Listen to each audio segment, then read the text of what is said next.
record, and I'm really, really sorry that I didn't do that. I just realized that I hadn't. I guess I'm all agitated. Professor, it says that it's recording right now. Yeah, it is now. I just hit record. Yeah, I'm sorry we missed the earlier part of class to record. But thank you for saying, yeah, it is recording. So the Texas legislature wants y'all to remember that the legislature's responsibility is obviously to legislate, obviously to oversee government, obviously to have oversight is what we mean. So the incident in Uvalde where you had the shooter and the children murdered, the legislature has the responsibility of having hearings about that. Notice no special session of the legislature was called to address that. There were members of both parties assigned the responsibility of investigating, and they have produced a report that is available to all of us. All right, I can post the report for you if you want to take a look at it. But there's more information that's coming out about the event, and that's normal to have that kind of investigation and that kind of oversight. What I think you may be frustrated by in that particular incident is who oversees the police? Power amongst the police is fragmented. So look at all the various police agencies we have in Texas. You have the local school police that had the responsibility of the buildings and the grounds in the school district, the independent school district police. You have the county sheriff. Those deputy sheriffs are the police outside. Their jurisdiction is outside of city limits. Inside of city limits, you have the city police. And on the state level, you have the Department of Public Safety. Okay.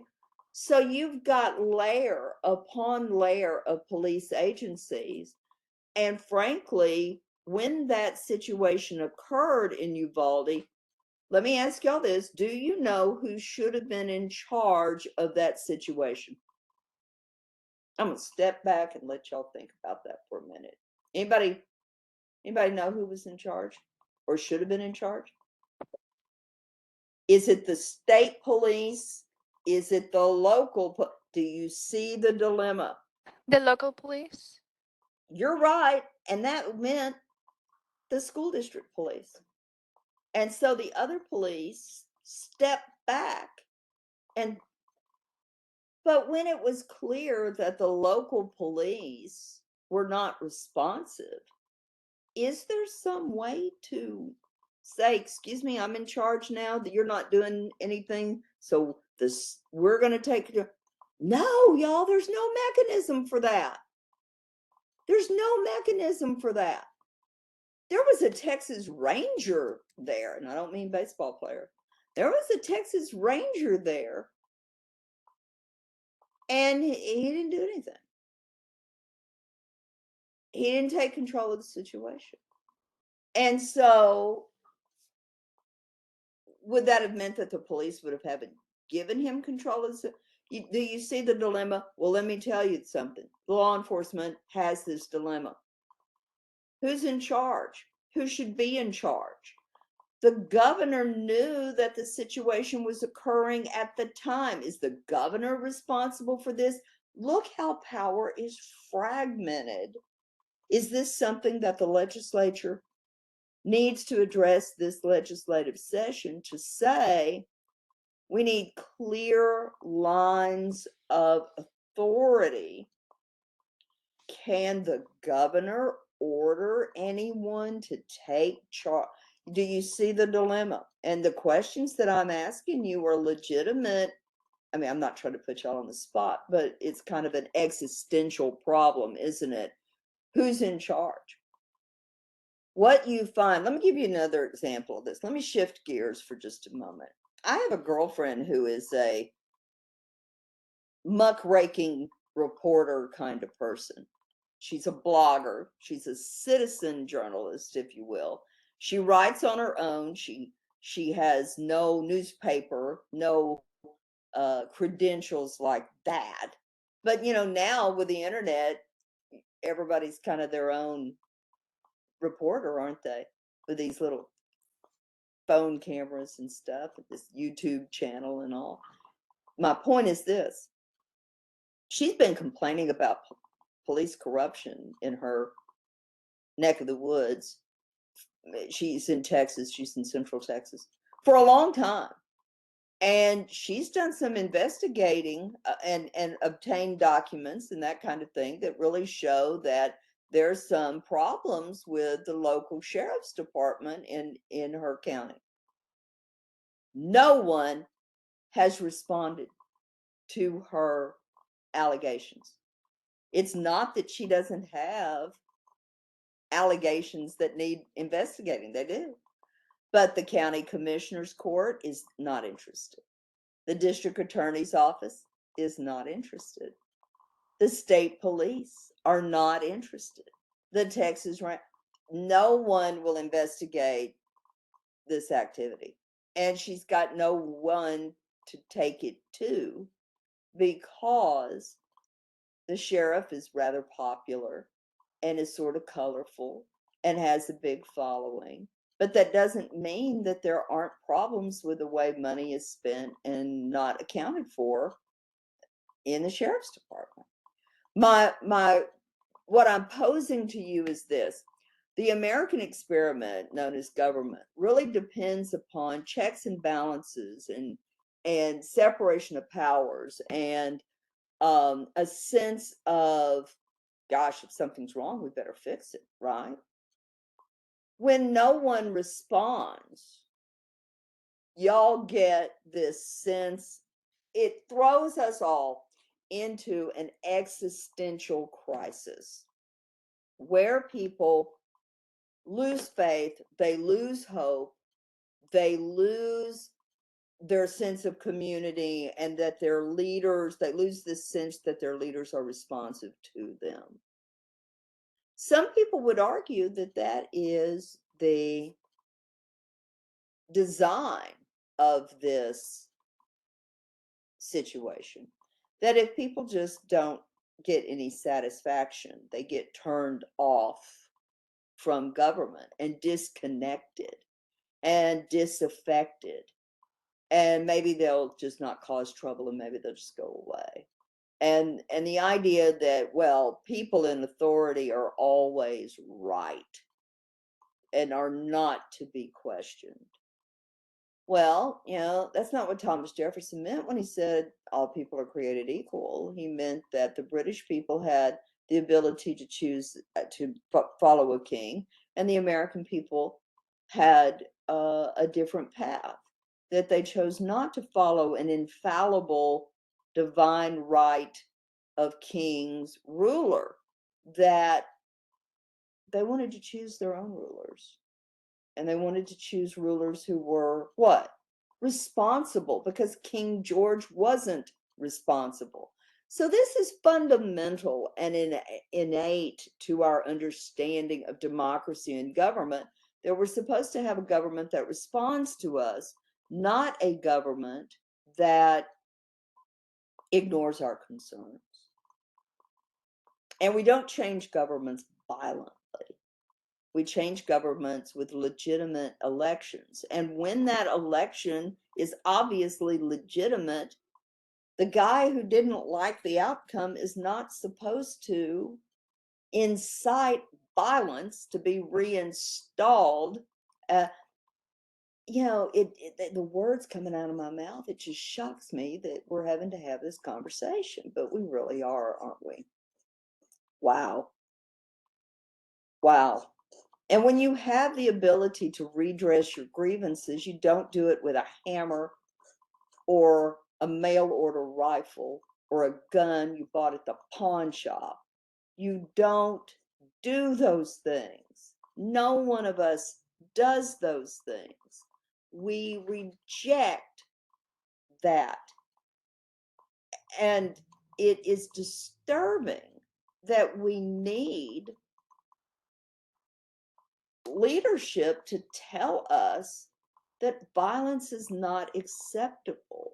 So, how do we teach and how do we live that violence is not the solution to any of this, that there's an orderly transfer of power, that there is human decency, that you don't beat an 80-something-year-old guy with a hammer because you don't like their politics. It used to be that this was sort of friendly, that your neighbor would have a different political yard sign up than you. And the joy was we're voting and choosing. And after the election is over, you come together and you say, heck of a campaign. Now let's get to work. That we really, underneath it all, have the same concerns for each other's well-being and for our children's future. As President Kennedy said, we all live on this small planet, we all breathe the same air, and we're all mortal. So the idea that we got to take care of this now and got to fix it is really important. So I find it very disturbing that here we are. Here we are. I think you're right. I think it does have a lot to do with the way people are educated at home and or school. And what I'm going to say, Jay, I'm not going to hold back. I'm going to tell you where it's at. Empathy for another human being, hopefully, is something that all of us have. But that is largely something that is developed by the time we're 3 years old or so. Why do you give little children stuffed animals to play with? You're attempting to teach them empathy. Why do we give them baby dolls? Love the baby. And by the way, to teach a child empathy, to love the doll, is to teach them to love themselves and to love others. And we do that, preschool. We teach people that, if someone falls down, we help pick them up. You put a Band-Aid on the boo-boo and you carry on, but you address the boo-boo, you address the hurt feelings or the physical pain. If we don't instill that in little kids by the time they're 3 years old, there's very little that you can do to undo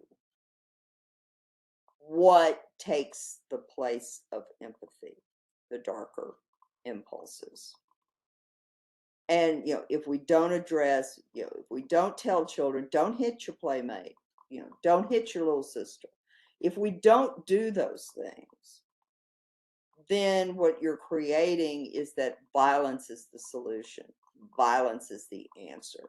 There are a lot of studies that talk about how even spanking children, which is still a very controversial thing, that spanking children really doesn't teach kids anything other than when a parent is angry, they're going to lash out violently. That it's self-defeating, and that's very controversial thought. So what I'm driving at to you is, I agree, it has a lot to do with the way kids are treated at home and raising of children, and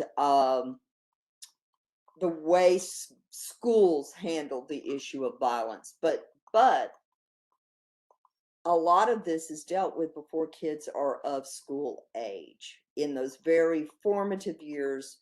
And I will say this too, impulsive behavior really doesn't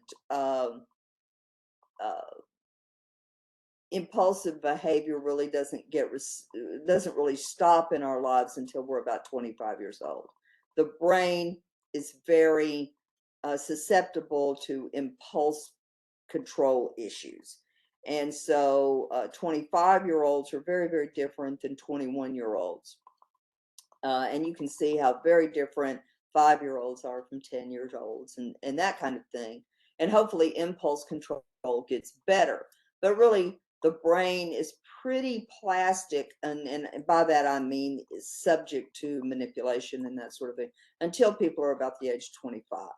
Now, political manipulation of the brain, it goes on all the time, and it's very effective. And in political advertising, you see that it is. And people wouldn't spend the hundreds of millions of dollars on political ads if it didn't work.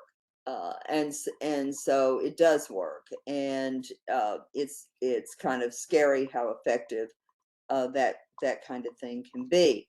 So yeah, it's how much violence politically is out there, how much are we willing to tolerate in our own lives. And I know that verbally people say things all the time that they probably would not act on, but the idea that you would say such a thing is inviting that kind of violence into people's lives uh, anyway. So it's important to pay attention that violence is just so much a part of people's lives now in day-to-day routines, and we fear it so much, and that is driving our politics. Part of all of this is about fear and resentment and anger.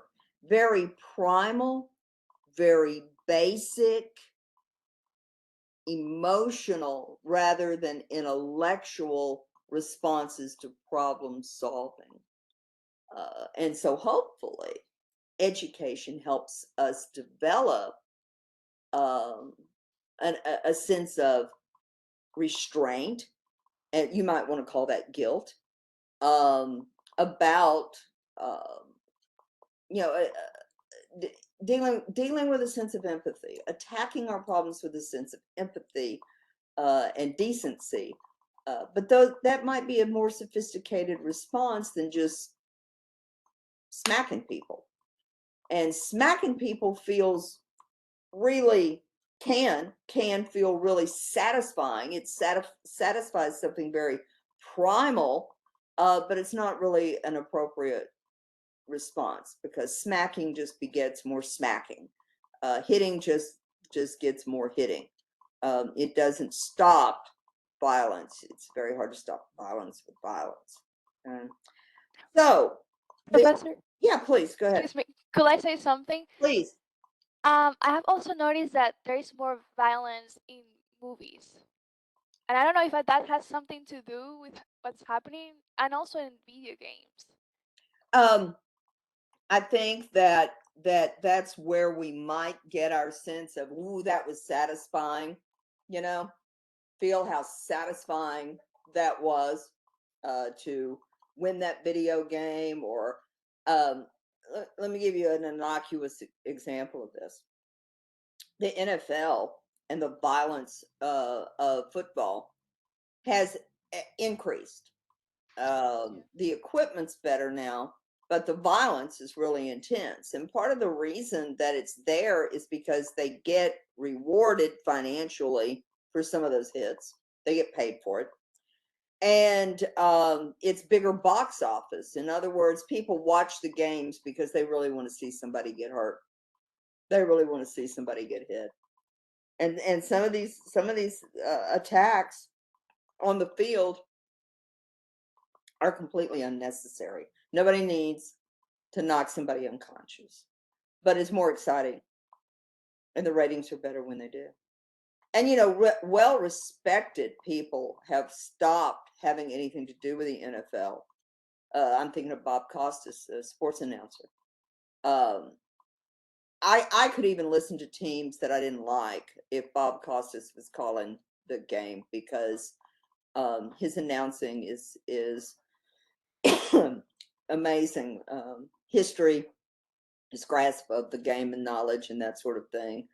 I mean, I'm a I'm probably now a bigger baseball fan than a football fan because Football was well aware of the brain injuries of CTE and brain damage and the impact it would have on players off the field, and they didn't do anything about it. And that's why Costas left the game. Baseball is a strategic game. It can be violent, but it's not supposed to be. Although pitchers will throw at people's heads and stuff like that. Um, but it's terrible when somebody gets hit with a ball. That's not what it's about at all. It's not supposed to be about that. It's supposed to be a game of skill.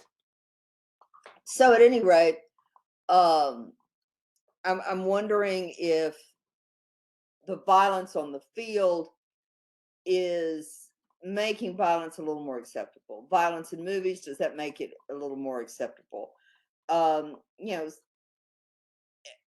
film has always been violent, and we go through violence cyclically. It's a cycle, and then something horrible happens, and it makes people back up to step off from that kind of pursuit. Um, Political violence, it's interesting to me that I'm curious if this is going to continue to be a pattern or people will back away from it. Did the rhetoric cool off after the Pelosi attack? People were laughing and joking about it, and politicians were trying to capitalize on it. Well, I tell you part of the reason they joke about it, because they're afraid of it. And so they may be afraid of what they've unleashed. And they joke about it as a way of trying to have mastery and control over it, and trying to say, well, here's the line, and it happened to them, but it's not going to happen to me. And so some of that is bravada, is the word for it. And some of it's whistling in the dark. Y'all know that if you want to dispel wickedness, you meet it with either more wickedness or with humor about the wickedness. And so that could be part of it. But countdown to the election. This is tremendously important election, and what I'd like for y'all to do is think about, watch the election coverage, watch what's going on with it. Whatever incidents jump out at you, make a little post-it note of that and think about it. What we should do for our discussion questions is we should, the day after the election, begin our conversation, our discussion writing assignment about how the Democrats lost the House, how the Democrats lost the Senate, how the governor's race, Governor Abbott's going to be reelected. All the polling data that is respectable from 538, that organization headed up by Nate Silver, what they're saying. And he's a good indicator of what's going on. He's rarely off the mark. And by the way, one reason polling is as unreliable lately, and it has gotten more unreliable since about the 2016 election. Part of it is people out and out lie to a pollster now. They will lie about what they're going to do. There was a mayor's race. Tom Bradley is an African American man who had been a well-respected police chief, and he ran for mayor of Los Angeles. And the indication was that Bradley was going to win this race, and he didn't. And all the polls said that he was going to. And what happened was, being an African American man, when a pollster asked a person, who are you going to vote for? Some people said Bradley, but they had no intention of it because they thought it was expected of them to say Bradley, that it was the polite thing to say. It was the progressive thing to say. And they thought that that's what people wanted them to say. And so we call that, by the way, a Bradley effect, that people will say that to end conversation and end discussion, but they have no intention of voting that way. And so that skews the poll. And that may be some of it. Some of it might be that they're ashamed of their vote on some level, or that they know that their vote is shameful on some level. And that might be why some of the polling doesn't match up with some of the wins by these ultra far right extremists. That no one wants to say that they're going to actually vote for that, but then they get in the voting booth and they do. Back in the 19 mid-century, President Johnson had an opponent before he got into the Senate, a guy who was just an awful racist governor who ran for the Senate from Texas, a guy named Coach Stevens. He was just awful and terrible reactionary racist. And as Mrs. Johnson, as Lady Bird said, you can never find anybody that voted for him, but he always won.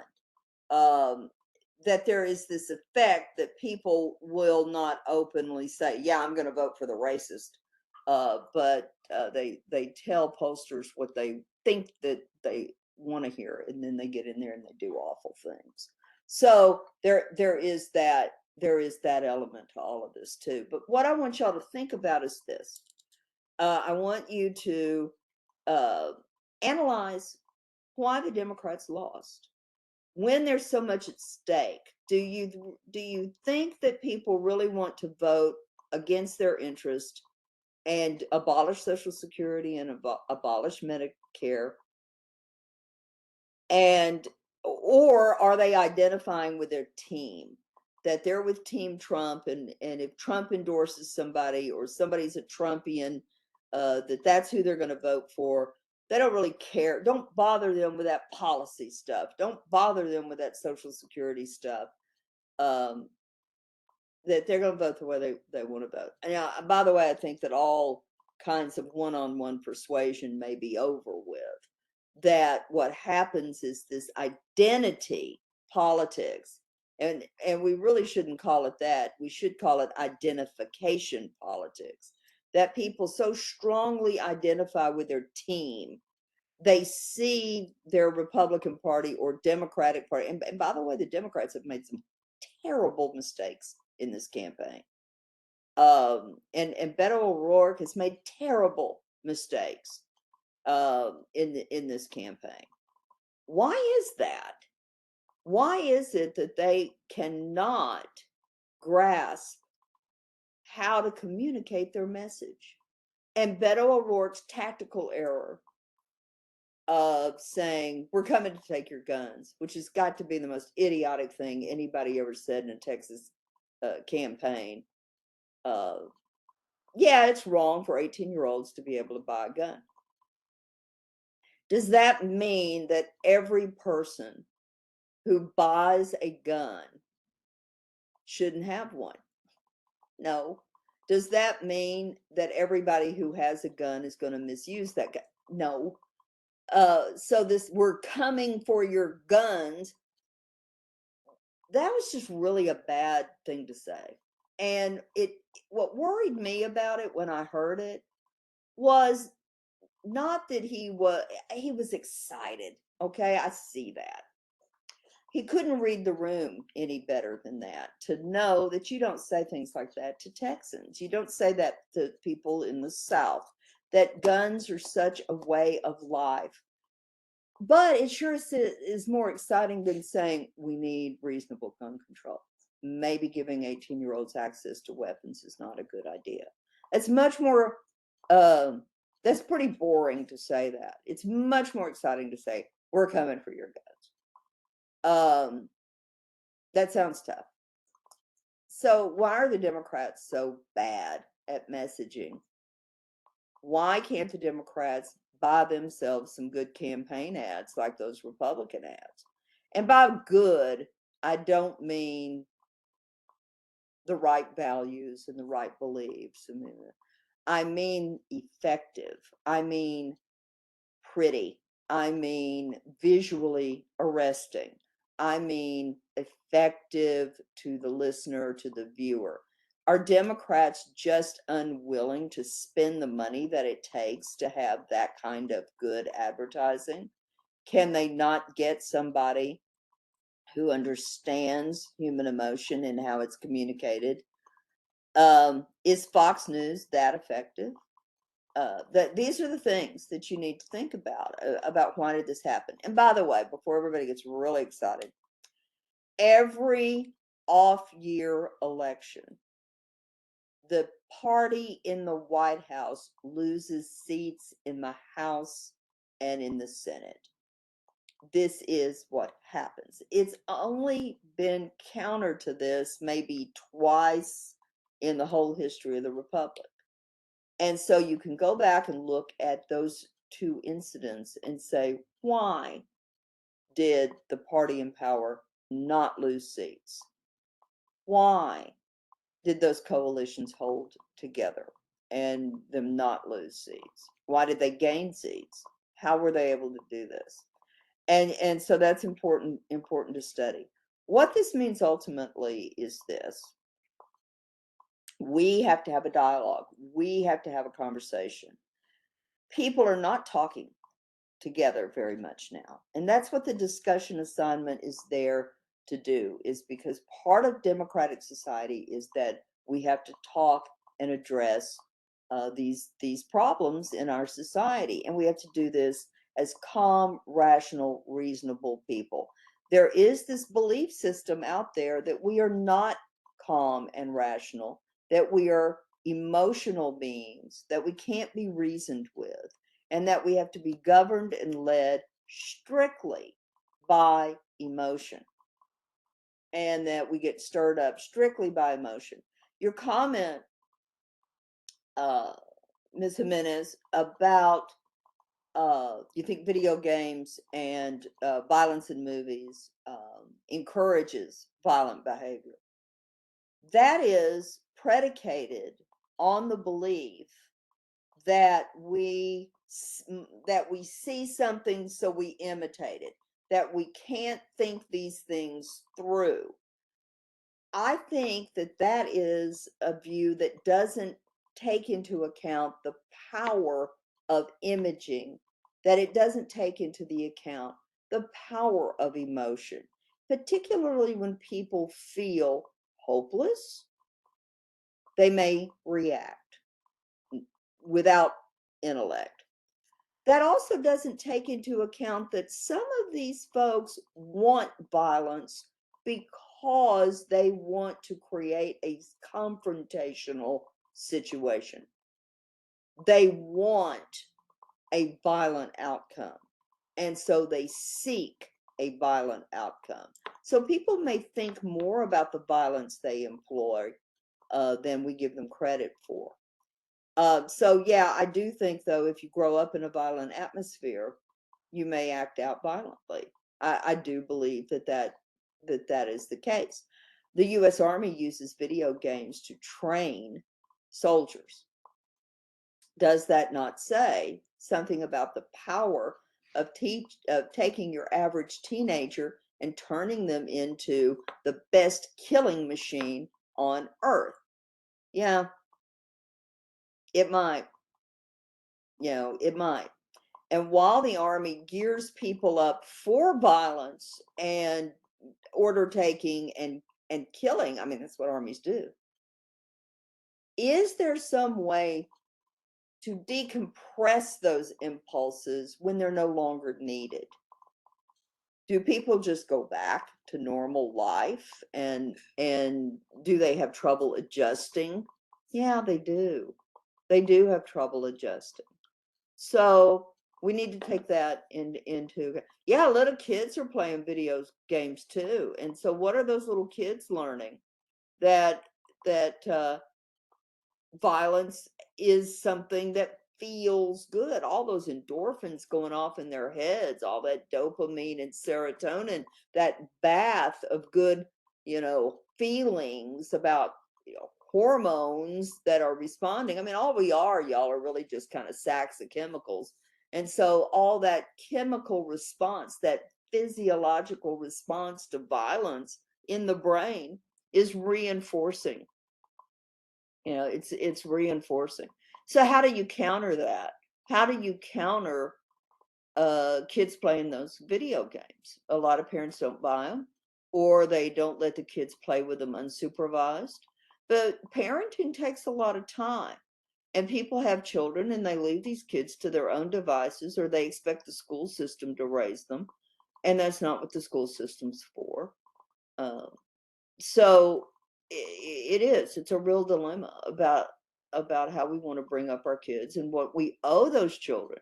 I think you owe children the opportunity to use their brains. You owe children the opportunity to be intellectual about their problem solving.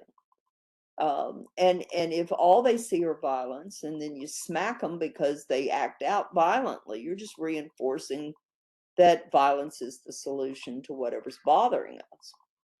So it's a dilemma, and it is interesting how violent American politics often is. And do we capitalize on that impulse, or do we attempt to address those issues?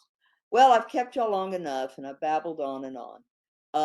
So keep struggling with this. I want to talk to you about some of the mechanics of the legislature, like how the speaker's chosen. And uh, I do want you to think about, why didn't the governor call a special session to deal with the Uvalde situation?